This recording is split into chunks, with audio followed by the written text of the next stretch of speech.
Funding for Yale Cancer Answers is provided by Smilow Cancer Hospital. Welcome to Yale Cancer Answers with the director of the Yale Cancer Center, Dr. Eric Weiner. Yale Cancer Answers features conversations with oncologists and specialists who are on the forefront of the battle to fight cancer. This week, it's a conversation about the care of patients with blood cancers with Dr. Amer Zeidan. Dr. Zeidan is a professor of internal medicine and medical oncology and hematology at the Yale School of Medicine. Here's Dr. Weiner. Maybe first you can just tell us a little bit about how you got interested in hematologic malignancies. Yeah, this is actually an interesting story because when I went to medical school, since I was very little, I always wanted to be a physician. I think this is something very common in my country. People really hold physicians in very high regard. So even in families where both of my parents were teachers, they really kind of put it in me, I guess, in some way to be a physician. So as long as I remember, I wanted always to be a physician. But when I wanted to be an orthopedic surgeon because my mother used to have disc prolapse issues and she always talked about it. But when I was in medical school, my first rotation in the fourth year as a medical student, so our first 3 years are in preclinical kind of classes, and then the fourth year we go to the clinics. And my first rotation happened to be in a very busy hem-onc floor, and one of my patients was a little child, he was 9 years old, and he had an advanced Ewing sarcoma, and he did not have any options at that time, and this experience left an impression on me, primarily because we did not have clinical trials back then, and he really basically had no options, and it was very frustrating for him and for us, clearly, at the family, that we could not do much. So I really wanted to do clinical trials and focusing on blood malignancies. And you mentioned your country. Maybe you could tell our listeners where you're from and what motivated you to move to the United States. Yeah, so I'm originally from Jordan, where I did my medical school in the University of Jordan. So I finished in 2001. I primarily wanted to come here because the U.S. has been always known for its research structure, and all the clinical trial advances were coming from the U.S. And it was around the juncture when some of the new therapies were changing the face of cancer. Around that time is when the first TKI for CML, early 2000s, came about, and you could see that the direction of the field was going to go in a major way. So at that point, I was quite clear I wanted to come to the U.S. So I did the exams and I came in 2004.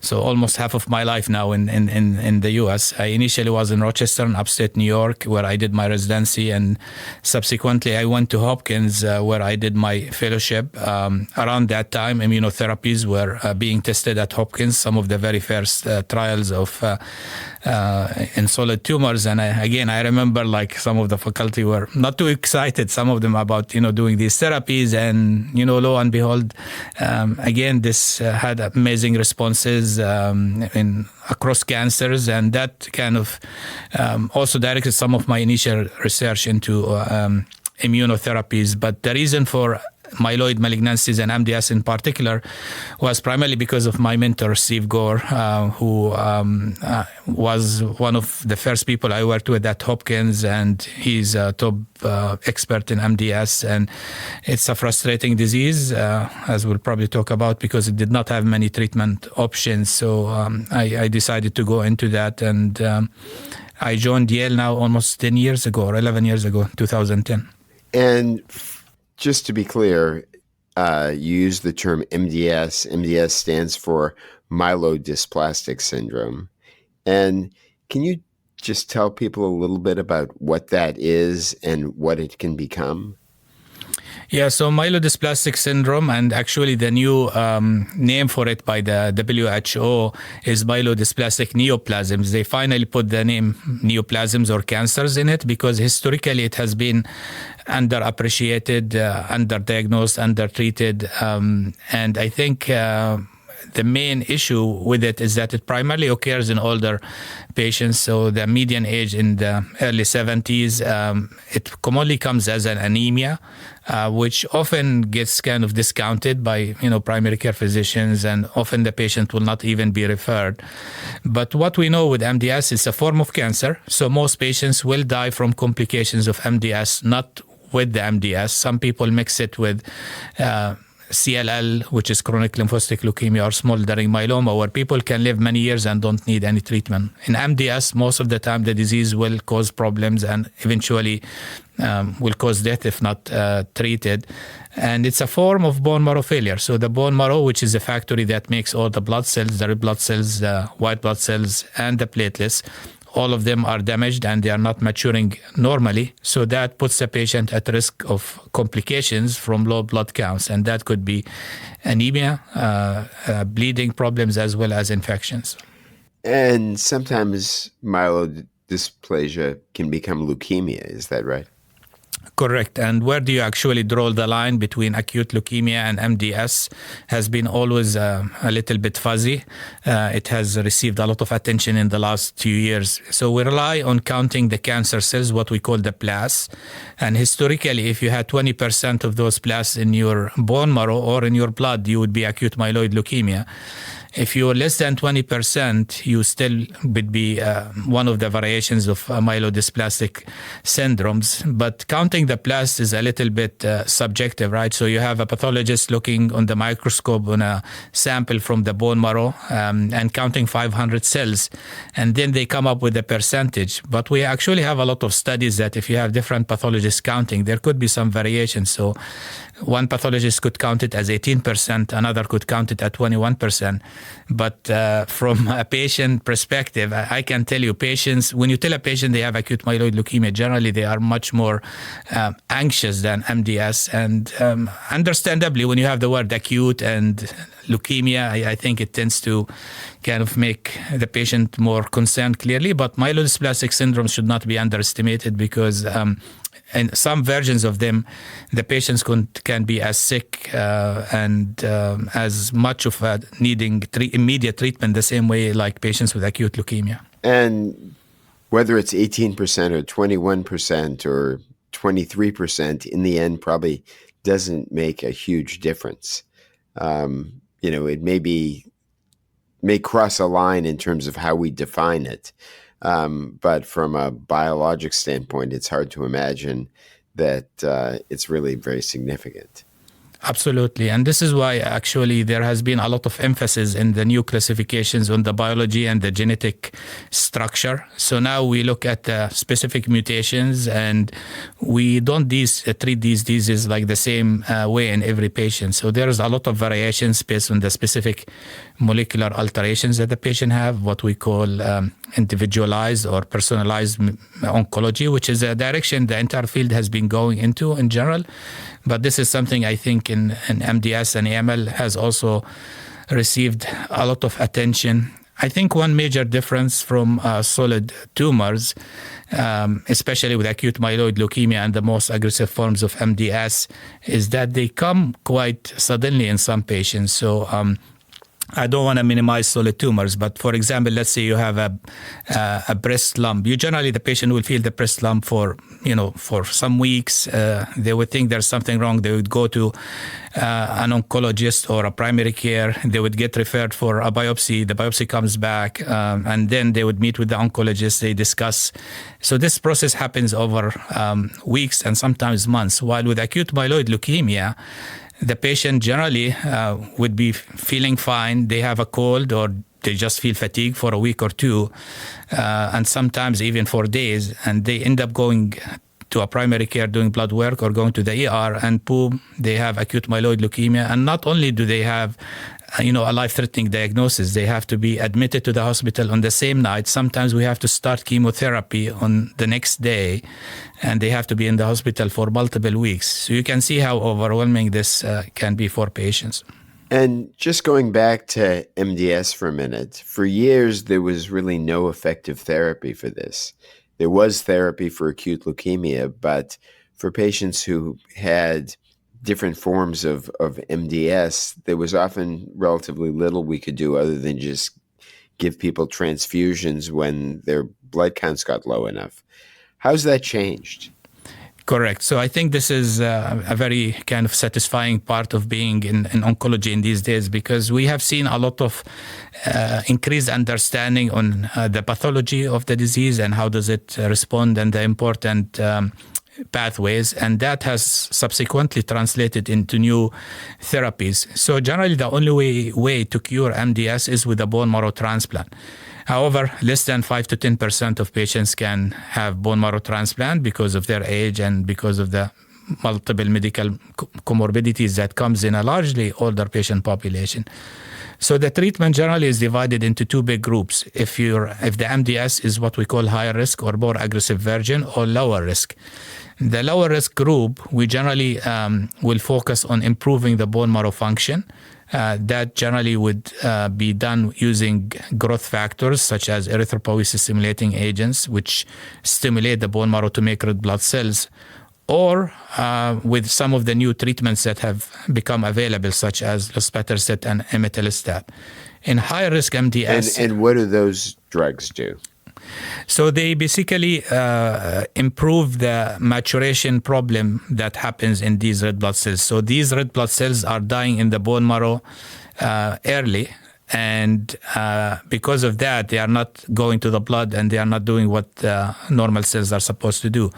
So some of these drugs, like luspatercept, will improve this process, which what we call ineffective erythropoiesis, and restores the normal production of red blood cells. Imetelstat, on the other hand, actually has an interesting story. So it works on a novel mechanism on an enzyme called telomerase.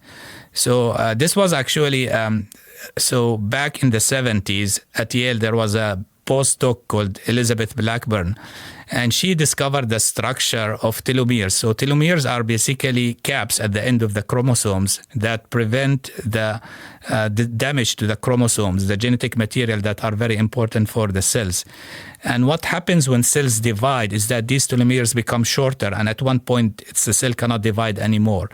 So the cells have an enzyme called telomerase, which makes these telomeres longer so that the cell can divide. And Elizabeth Blackburn discovered described the structure of the telomeres, and then subsequently described the enzyme that maintains them, the telomerase. And this attracted attention from oncology because cancer cells tend to increase this enzyme because cancer cells need to keep dividing and dividing so they don't die. That has been tested in multiple cancers, and in MDS in particular, where telomerase directed therapy has been shown to be active. And Dr. Blackburn, if I remember correctly, did win a Nobel Prize for this. Absolutely. In 2009, she won it along with her postdoc. She moved at that subsequent to her time at Yale, she moved to Berkeley, and with her students there, they discovered the telomerase, and she continued to work. It's just amazing to me personally, because I've been involved in the clinical development of the drug that, 40 years after their initial work at Yale, I'm here at Yale and being involved in this. So it's a very nice story. Well, we're going to take just a brief break, and we'll be back in a minute with Dr. Amer Zeidan, Chief of Hematologic Malignancies at Yale School of Medicine. Support for Yale Cancer Answers comes from Smilow Cancer Hospital, where their thyroid care ablation program offers an alternative, non-surgical approach to treating symptomatic or aesthetically unappealing thyroid nodules. SmilowCancerHospital.org. Genetic testing can be useful for people with certain types of cancer that seem to run in their families. Genetic counseling is a process that includes collecting a detailed personal and family history, a risk assessment, and a discussion of genetic testing options. Only about 5 to 10% of all cancers are inherited, and genetic testing is not recommended for everyone. Individuals who have a personal and/or family history that includes cancer at unusually early ages, multiple relatives on the same side of the family with the same cancer, more than one diagnosis of cancer in the same individual, rare cancers, or family history of a known altered cancer predisposing gene could be candidates for genetic testing. Resources for genetic counseling and testing are available at federally designated comprehensive cancer centers, such as Yale Cancer Center and its Milo Cancer Hospital. More information is available at yalecancercenter.org. You're listening to Connecticut Public Radio. Good evening again. This is Eric Weiner with Yale Cancer Answers, here tonight with my guest, Dr. Amer Zeidan, Chief of Hematologic Malignancies. So, Amer, let's just briefly go back to ineffective erythropoiesis, because I think that we may need to explain this a little more for people listening.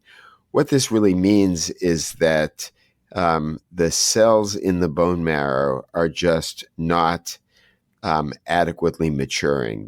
They're stuck. Is that a good way of thinking of it? Correct, yeah. So the way I explain it to patients is that the bone marrow, like any other organ, has a number of cells. I would call them the motherships. So each one of those cells, what we call the stem cells, they divide into daughter cells, and these daughter cells kind of keep maturing until they become the cells that circulate in the blood.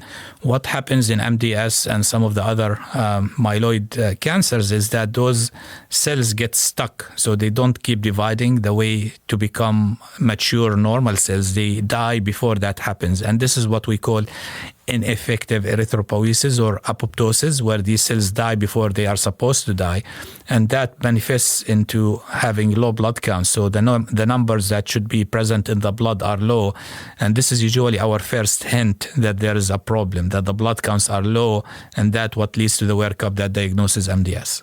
And even when those very immature cells like blasts are released into the circulation, they can't function normally. Correct. So it's not like what we call a quantitative problem. It's not that the cell number is low, but also it's a qualitative problem. So the cells, even if you have some neutrophils, they are not doing what they are supposed to do in defending against infection. So patients will have problems related to the infection, to the anemia, and the bleeding.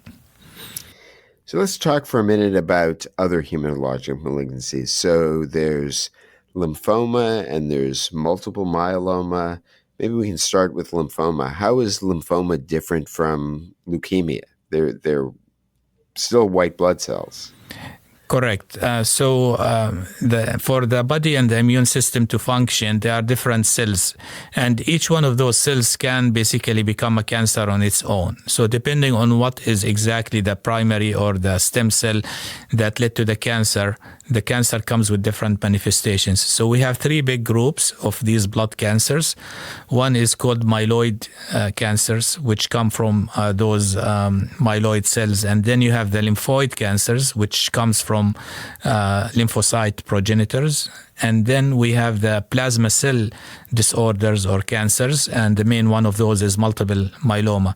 So each one of those depends on what is the cancer cell that becomes abnormal and mutated and leads to subsequent cancers. And while these are grouped as blood cancers, they come in a lot of variations. Some of them are aggressive and can lead to bad outcomes within months if not treated. And some of them are more indolent, and they could go for years before they get detected. And the treatments are also very different depending on what is the exact subtype. So it's very important to go to a very specialized center where the right diagnosis is made and appropriate treatment is given. And lymphomas in particular range all the way from lymphomas that really require no treatment and may just exist in harmony with a person for years and years and years, and then others that are very aggressive. Correct. And I think this is one of the important aspects of knowing about what we call the prognosis, to try to predict what this lymphoma is going to do. Although I have to say it's very tough discussion. We have the same thing with MDS, like to tell patients that you have a cancer, but I'm just going to do nothing. I'm just going to observe you and see you every few months. And I think this speaks primarily that we don't have effective therapies at this stage of the cancer, but we are actually working on newer therapies, and I think we will hopefully over time have the ability to intervene even before these become cancers, rather than just waiting until they become more aggressive. So what about myeloma? Myeloma is like MDS, a disease that's really quite common in older individuals. Correct. So myeloma is actually a very interesting cancer because it used to be one of the most challenging cancers to treat. We generally did not have any curative therapy for it. The primary treatment modality that leads to cure in lymphoma and leukemia, which is allogeneic bone marrow transplant, does not work very well for multiple myeloma.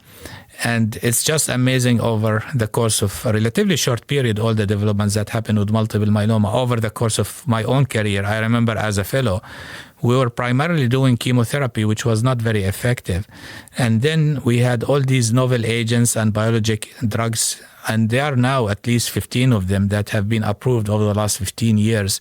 So while you cannot cure the disease, the patients are able to circle from one drug to the next, and they are able to, what used to be a 2 to 3 year median survival is now in the range of 7 to 10 years. So it's just amazing how much progress we have made within a decade and a half, and we are hoping to replicate that in leukemias as well. Well, in cancer in general, I tend to think of this hierarchy of goals. And ideally, we want to prevent all cancers. If we can't do that, we'd like to cure all cancers. But if we can't cure them, we certainly want to make people live longer and live better. And that's really what's happened with myeloma. 100%. And the way I actually kind of present it to patients is that if I can transform your, blood cancer, whatever it is, into more like a diabetes or hypertension where, we cannot get rid of it completely, but you take a pill or an injection every month and you live normally about your life, you have minimal side effects, I think that could be a huge one. And because it's so common, maybe you could just comment about something that's often called MGUS, and maybe you could tell us what that means and what the significance is. So MGUS is a kind of cancer stage where some I would call people, because it's not technically a cancer. So if you look at most people above the age of 70, you'll have an increase in a protein that comes from the immunoglobulin. And that in some patients, this is very important to remember, that while it's common up to 10% in people older than 70, but a very small number of them will progress to become multiple myeloma. And I think this speaks to what you were mentioning earlier about having opportunities to intervene before people develop like the cancer itself. And part of the puzzle is to actually try to understand who does progress, because many patients will not progress. And similar to MGUS, we have been identifying similar phenomena in other blood cancers, something called CHIP, which is clonal hematopoiesis of indeterminate potential. This also happens in around 10% of patients or people, because again, it's a normal phenomena that comes with aging. Around 10% of people above 70 will have that. And some of them will go on to develop blood cancers. But I think what was more interesting, or as interesting, is that some of these CHIPs have been also associated with cardiovascular risk. So even patients or people are not dying from multiple cancers, the risk of cardiovascular problems, strokes, heart attacks are increasing. So this is an area that is attracting as much attention from cardiologists as much as it's attracting from oncologists. That's, it's something that's been relatively recent, and I think goes to show that oftentimes something that goes wrong in our bodies can affect many different organ systems. Everything isn't quite as neat as we might like. Maybe we could just end by talking a little bit about bone marrow transplant. It's been around for now 4 or 5 decades, and it's still something that's used. There's both allogeneic transplantation and autologous transplantation. And maybe you could just comment on when it's appropriate to think about transplantation. Yeah, so bone marrow transplantation is kind of the ultimate procedure in which we treat patients with blood cancers in general. So generally, there are two main variations of this, the allogenic and the autologous. So the allogenic is taking the bone marrow cells from a different person, which could be a sibling, a brother or a sister, could be unrelated person, could be a son or a daughter, and then getting rid of the old bone marrow by giving chemotherapy to the patient, and then giving the cells to the patient. And that, as expected, can come with significant risks initially, but it can lead to cure in some forms of blood cancers. So it's generally not our first treatment, but something we think about and often we need. The autologous bone marrow transplant, on the other hand, relies on giving high-dose chemotherapy to kill most of the bad cells and the good cells, and then waiting for the good cells, the motherships that have not been damaged by the cancer, to grow back. So this is a standard modality that's used not as often. It's becoming less and less commonly used, but primarily in multiple myeloma. And then the last modality related to this is cell therapy, in which we use cells, immune cells from patients. We modify them outside the body so that they can target the cancer cells. And this is becoming a very important part of cellular therapy clinics across the world. There are multiple approved therapies, and it's one of the most exciting areas of cancer, not only in blood cancers, but also starting to impact solid tumors as well. And potentially starting to impact, at least through clinical trials, other types of diseases like neurologic conditions and rheumatologic conditions. So its use may really expand in the future. I think one of the things that I've always found most interesting is that in allogeneic transplantation, when you get the bone marrow from someone else, there are two issues that arise. One is there can be so-called graft versus host disease, where the transplant is causing problems for the patient and attacking different organs in the patient.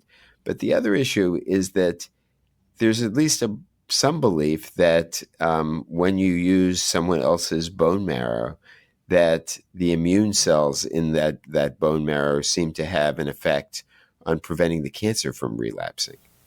Correct. So the way that allogenic bone marrow transplant works is by two ways. One is the chemotherapy that you give to deplete the old bone marrow, kills the good cells and the bad cells. And then the second modality is what you mentioned, what we call graft versus leukemia impact, in which the new cells, the immune system cells that you take from the donor, will work against the leukemia cells or the blood cancer cells in the patient.